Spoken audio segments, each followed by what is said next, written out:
السلام علیکم۔ آج منگل ہے، دسمبر کی 7 تاریخ۔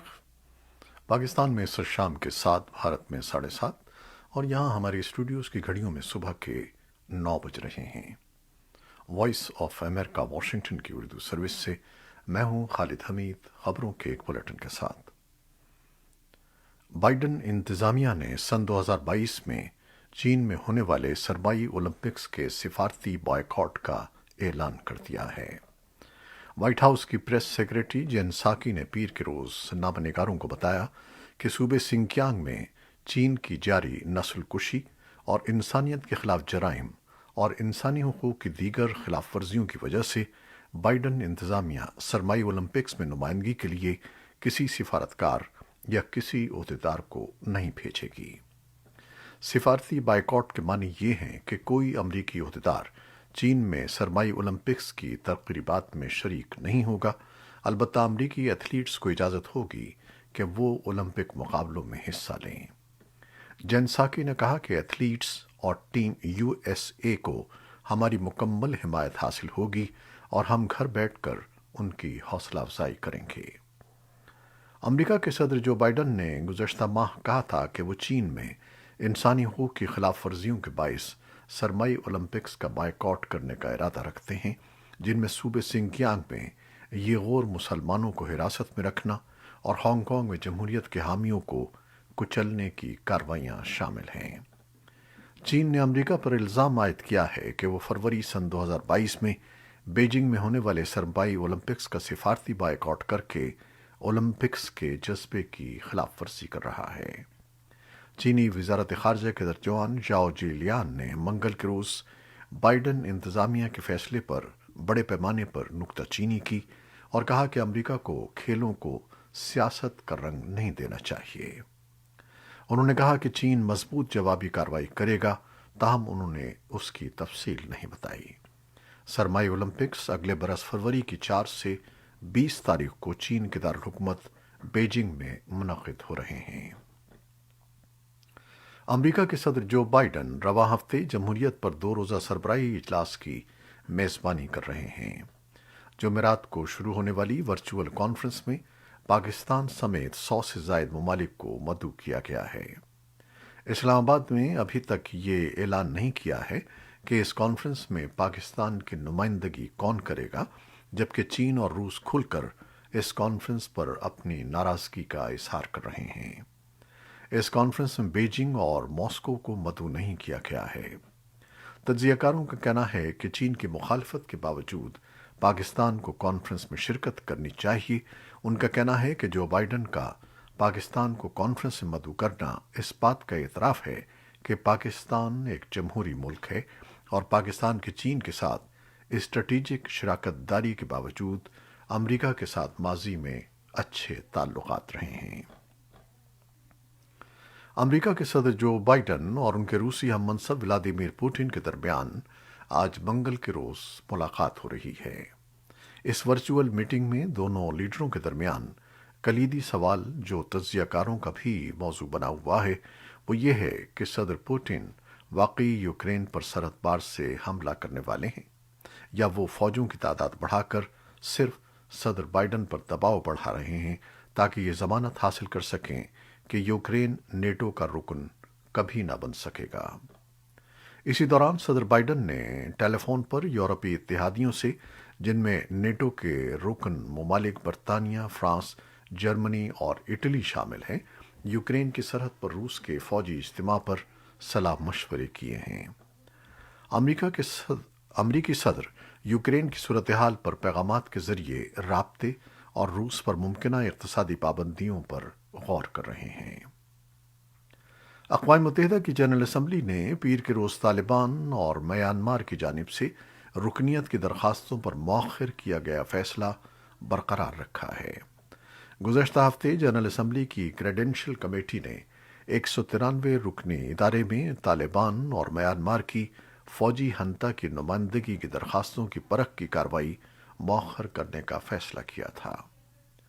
نتیجتاً فی الوقت افغانستان اور میانمار کی سابق حکومتوں کے مقرر کردہ نمائندے ہی ان ملکوں کی نشستوں پر برقرار رہیں گے۔